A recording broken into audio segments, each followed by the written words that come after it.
Solidarity centre 1998 পর্যন্ত বিভব হয়ে গেল 1997 সনের জুলাইতে। 1998 সনের ফেব্রুয়ারি মাসে তৎকালীন কান্ট্রি ডিরেক্টর গ্রেগ সুলজের সাথে আমার কিছু মৌলিক সংঘাত হয়ে গেল ইউনিয়নের রিটার্ন নিয়ে। আমি বললাম যে যে ইউনিয়নগুলি হয়েছে সেগুলি রিটার্ন দিতে হবে। গ্রেগ সুলজ বলল, একটু বর্বর টাইপের লোক ছিল, সে বলল রিটার্ন না দিলেও চলবে। তুমি কিভাবে বলো রিটার্ন না দিলেও চলবে? রিটার্ন না দিয়ে 30 এপ্রিলের মধ্যে পিছনের বছরের রিটার্ন দিতে হবে। তুই বলে আমার 3 লয়ার আছে, আইনজীবী, তাদের নাম বলল, তারা বলছে রিটার্ন না দিলেও চলবে। তা আমি একটু শক্তভাবেই বললাম যে ধরো 3 লয়ার না, ঢাকা বারে তখন 12 থেকে 15,000 লয়ার ছিল ঢাকা ডিস্ট্রিক্ট কোর্টে। আমি বললাম যে ঢাকা বারের এই 12,000 বা 15,000 লয়ারও যদি বলে যে রিটার্ন দেওয়া লাগবে না, তারপরও আমি বলবো যে রিটার্ন দিতে হবে এবং আমার কথাই তোমার মানতে হবে, কারণ আমি ট্রেড ইউনিয়ন কনসালটেন্ট। এই 12,000 15,000 লয়ার ট্রেড ইউনিয়ন কনসালটেন্ট। তো এটা নিয়ে তার সাথে মোটামুটি সংঘাতই হয়ে গেল। আরও কিছু ব্যাপার আছে, আরও কিছু ব্যাপারের মধ্যে এই যে কল্পনা বাবুল, কোন কল্পনা স্যার? এই যখন এই যে আমেরিকান কথা বলে এখন। হ্যাঁ হ্যাঁ হ্যাঁ, এই কল্পনা বাবুল আপনার সলিডারিটি সেন্টারের কিছু কাগজপত্র রেজিস্ট্রার অফিসে ইউনিয়নের রেজিস্ট্রেশনের অ্যাপ্লাই করছে, সেইটার সাথে সলিডারিটি সেন্টারের কিছু কাগজপত্র দিয়ে দিচ্ছে। বলে নাকি এমনি জানি না ভুলে দিচ্ছে না ইচ্ছা করে দিচ্ছে, তারা আমারে বলছে ভুলে গেছে। এই সলিডারিটি এই রেজিস্ট্রার অফিসের একজন রেজিস্ট্রেড ডাইরেক্টর মিস্টার আলাউদ্দিন এই কাগজগুলি আমারে ফেরত দিছিল। এটা আবার অন্যরা জানে। তো এটা ফেরত দেওয়ার পরে এই কল্পনা বাবুল রীতিমতো আমার পায়ে ধরছে, রুল ভাই এটা বললেন না, গ্রেগরি বললে আমাদের চাকরি থাকবে না। তো আমি অনেকটা ঝুঁকি নিলাম, নাসিম সাহেব জানে। নাসিম সাহেব সেদিনও বলছে যে আপনার এত বড় ঝুঁকি নেওয়ার কী দরকার। তা আমি বলছি ওরা হাতে পায়ে ধরে বলতেছে ভুলে চলে গেছে, আচ্ছা ঠিক আছে, আমি আর এটা গ্রেগরে জানিনি। কিন্তু অন্যরা এই কল্পনা বাবুলের অ্যান্টি যারা, তারা আবার গ্রেগরে জানিয়ে দিছে যে এরকম কাগজপত্র দিয়ে দিছিল তোমার অফিসে, সেইগুলি রুহুলের কাছে ফেরত দিচ্ছে আলাউদ্দিন সাহেব। তো আমার এটাইকে যখন জিজ্ঞেস করলো যে এরকম কিছু কাগজপত্র রেজিস্ট্রার অফিসে চলে গেছো আমার অফিসের, এই ব্যাপারে তুমি কিছু জানো কিনা? আমি বললাম যে হ্যাঁ জানি, কাগজপত্র ফেরত দিচ্ছে আমার কাছে আছে, আমার কি দিবা? হ্যাঁ দিয়ে দিতে পারি। আমি আবার সাথে সাথে আমার ড্রয়ের বাইর করে দিলাম। তো উনি একটা অভিযোগ দাঁড় করাইলো যে আমার অফিসের লোকরা আমার ইউনিয়ন রিলেটেড কাগজ না, অ্যাকাউন্টসের কাগজ এইগুলি দিয়ে দিল, আর তুমি ফেরত পাইলা, তুমি আমাদের কনসালটেন্ট, এটা তো কান্ট্রি ডিরেক্টর হিসেবে আমার জানার অধিকার ছিল। তা আমি বললাম যে হ্যাঁ ঠিক, তুমি এই কথাটা ঠিক বলছো, কান্ট্রি ডিরেক্টর হিসেবে জানার অধিকার ছিল, কিন্তু ধরো আমি এই যে যেভাবেই হোক আমি তোমারে জানাই নি, এখন তো পেয়ে গেলা, এটা কোনো ইম্পর্টেন্ট কাগজ না।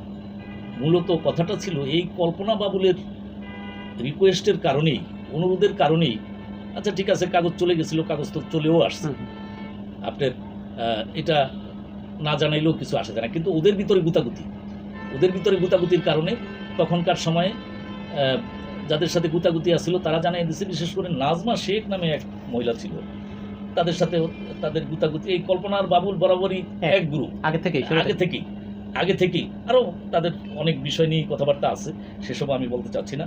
আপনার তাদের পিছনেও আবার কেউ লেগে থাকতো। এই জন্য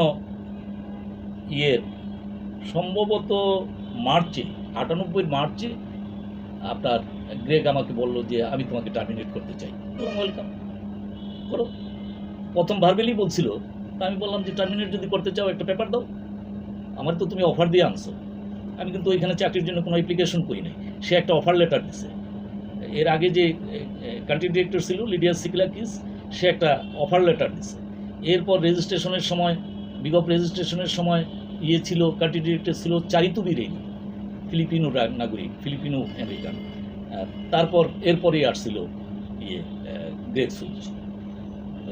সেই গ্রেগ সুলজ আপনার ব্যক্তিগতভাবে আপনার আমার দেখা ট্রেড ইউনিয়ন কর্মীদের মধ্যে, তার ভিতরে আমি ট্রেড ইউনিয়ন কর্মী হিসেবে কোনো দেখি নাই। একটা বর্বর টাইপের, লম্বা চওড়ায়ও অসম্ভব, আর তার মনে হইতো যে সে একটা বর্বর লোক। আপনার কোন সেক্টরে কাজ করছে, কি মুরগির ফার্ম ট্রাম নাকি কোন সেক্টরে সে ট্রেড ইউনিয়ন করছে হতে পারে, কিন্তু সে বিভিন্ন লোকের দ্বারা প্রভাবিত হতো। এটা হইলো তার। আরও ভিতরে আরেকটু ব্যাপার আছে যেটা আলোচনা করা যায় না, সেই সমস্ত ইয়েতে আমি বরাবরই একটু স্টেট কার্ড কথা বলবো। আপনি 30 এপ্রিলের মধ্যে রিটার্ন দিতে হবে, এর কোনো ব্যতিক্রম নাই। রিটার্ন দেওয়াটা আইনগতভাবে সঠিক। দেওয়া লাগবে না, ও সে একটা কথা বলছিল, প্রয়োজনে আমি রেজিস্ট্রারের কাছে যাব। কি কি কারণে? তুমি আমেরিকান সিটিজেন, তুমি এখানে কাজ করতে আইছো, তুমি যদি রেজিস্ট্রারের কাছে যাও তাহলে আমরা আছি কি জন্য? আমাদের থাকার দরকারটা কি? তো এইটা ধরেন সহকর্মীরা বলছিল, যেমন ফৌজিয়া আপা বলছিল, অ্যাডভোকেট ফৌজিয়া ফিরোজ, রুল ভাই আপনার গ্রেগ সুলস একদিকে আমেরিকান সিটিজেন, অন্যদিকে আমাদের বস, তার কথা একটু আমরা মানলে কি অসুবিধা? বলছি কোনো অসুবিধা নেই, কিন্তু আমি তো মানতে পারি না। আমি যেটুকু বুঝি জানি, আমি যেটুকু শিখছি, তাতে করে 30 এপ্রিলের মধ্যে আমাদের অ্যাফিলিয়েটেড ইউনিয়নগুলি রিটার্ন দিতে হবে, এটাতে কোনো কম্প্রোমাইজ নেই, এটাতে কোনো আপোষ করা যাবে না। ফৌজিয়া আপা বলছিল, আমার রিকোয়েস্ট করছিল যে রুল ভাই একটু কম্প্রোমাইজ করে লিখলেন। না, কম্প্রোমাইজ করা যাবে না। আমি তো এখানে চাকরি করার জন্য উন্মুখ হয়ে যাইনি, আমাকে তো অফার দিয়ে নেওয়া হয়েছে এবং কাজটা আমি শেষ করে দিয়েছি। একটা ফেডারেশন করে দেওয়ার দরকার, সে ফেডারেশনটা করে দিচ্ছি। এই হলো সলিডারিটি সেন্টারের সাথে আমার রিলেশন, অ্যাক্টিভিটিস অ্যান্ড আপনার ইয়েটা। এরপরে আবার 2012 সনে আমি অ্যালায়েন্স হয়েছিলাম। এই যে যেমন বিগপ বা অন্যান্য ফেডারেশন যেরকম অ্যালায়েন্স আছে, সেইটাও আবার বিগপরে নিয়ে এর পরের যে কান্ট্রি ডিরেক্টর অ্যালেঞ্জো সুশান, বিগপের একটা ইয়ের ভিতরে, সম্মেলনের ভিতরে, এখানে এই বিএমএম বাংলাদেশ মেডিকেল অ্যাসোসিয়েশন অডিটোরিয়ামে মারামারি হয়েছে। আমার সম্মেলন রাস্তার ওপারে প্রেস ক্লাবের অডিটোরিয়ামে একই দিনে একই সময়ে এখানে মারামারি হয়েছে। এই অ্যালেঞ্জো আমার সেটার জন্য, অ্যালেঞ্জো মনে করতো যে এটা আমি অ্যান্টি গ্রুপে সাপোর্ট করার কারণে হয়েছে। হ্যাঁ, আসলে এদের ভিতরে প্রচণ্ড দ্বন্দ্ব ছিল। এই চন্দন আর রাজু, এরা দুইজন, এদের ইউনিয়ন আছে, কিন্তু সব ইউনিয়নরা এরা এফিলিয়েশন দেয় নাই। আপনার ইউনিয়ন আছে 25টা, এফিলিয়েশন দিয়ে রাখছে 6-7টা। তো বাকি ইউনিয়নের নেতারা ক্ষুব্ধ হয় না, এই ইউনিয়নের নেতারা দৈরা তা করে মাইতেছে। হ্যাঁ, তো এই আবার তাগর সাথে যে কর্মীরা আছে বিগপের, এই যে ওই যে গাজীপুরের জাহাঙ্গীর, মনির, হ্যাঁ, এই গ্রুপটায় তাগরে মাইট টাইট দিয়া হলের ভিতরে আপনার ইয়ে করছে। এই জন্য অ্যালেঞ্জো মনে করলো যে আপনার রুহুল আমিনের সাপোর্ট আছে এই বিরোধীদের প্রতি। এই জন্য সে ওই অ্যালায়েন্স যে ছিল সেই কন্ট্যাক্টটাও ইয়ে করলো, বাদ দিল। এরকম এই সলিডারিটি সেন্টার। তারপর সলিডারিটি সেন্টারের সাথে আমি এখনও আছি। এখন ওই যে প্যারালিগেল প্রোগ্রাম হলে আমাকে ডাকে লেকচারের জন্য, আপনার আমি যাই, বা অন্যান্য কোনো প্রোগ্রাম হলো আমাকে লেকচারের জন্য ডাকলে আমি যাই। শ্রমিক শিক্ষণীয় যদি কোনো বিষয় থাকে আর তারা যদি ডাকে, সেটা যদি আমার সাথে ব্যক্তিগত সংঘাত কারো থাকে, সে ডাকলেও আমি যাই। যেমন আপনার কথা প্রসঙ্গে বলি, আমার এখানে চলে আসছিল শ্রমিক কল্যাণ ফেডারেশনের জেনারেল সেক্রেটারি। সে আমার প্রস্তাব দিল যে আপনার বইপত্র আমরা পড়ি, আমাদের এখানে লেবার ল ট্রেনিং হয়, আপনি যাবেন কিনা? আমি বলছি হ্যাঁ যাবো। যদিও আমি তা করে বলছি যে আপনাদের সাথে আমার একটা দেয়াল আছে, রাজনৈতিক দেয়াল, কিন্তু আপনি যেহেতু বলতেছেন যে শ্রম আইন সম্পর্কে ট্রেনিং হবে, সেখানে লেকচার দেওয়ার জন্য আমাকে আমন্ত্রণ জানাচ্ছেন, তাহলে আমি যাব। আমি তো শ্রম আইনের কথা বলবো, আমি তো পলিটিক্যাল কথা বলার জন্য যাচ্ছি। সেরকম বিগপের সাথে কি আপনারা এখনো এরকম কোনো বিগপের নেতাদের চিনি, বিগপের সেক্রেটারি রাজু, প্রেসিডেন্ট চন্দন, আপনার তো বললামই যে চেনা জানা আছে। সেই 1996 সনেই চন্দনের সাথে পরিচয়। চন্দনের এক সময়কার বক্তব্য যে আমি ময়নামতি ক্যান্টনমেন্টের এইদিকে কোনোদিন যাই নাই, রুহুল ভাই আমার ঢাকা নিচ্ছে। হ্যাঁ, কুমিল্লা ময়নামতি ক্যান্টনমেন্ট, রুহুল ভাই আমার ঢাকা নিচ্ছে। হ্যাঁ, এখন কি বলে জানি না, এখন আপনার সে ওইখানে থাকে, আমার সাথে তেমন যোগাযোগ নাই। রাজুর আচরণ খুবই ভালো, কথাবার্তা হয় মাঝে মধ্যে, কিন্তু বিগত সম্পর্কে কথা হয়। আপনার এমনি জেন্টালম্যান হিসেবে রাজু অপছন্দের লোক না।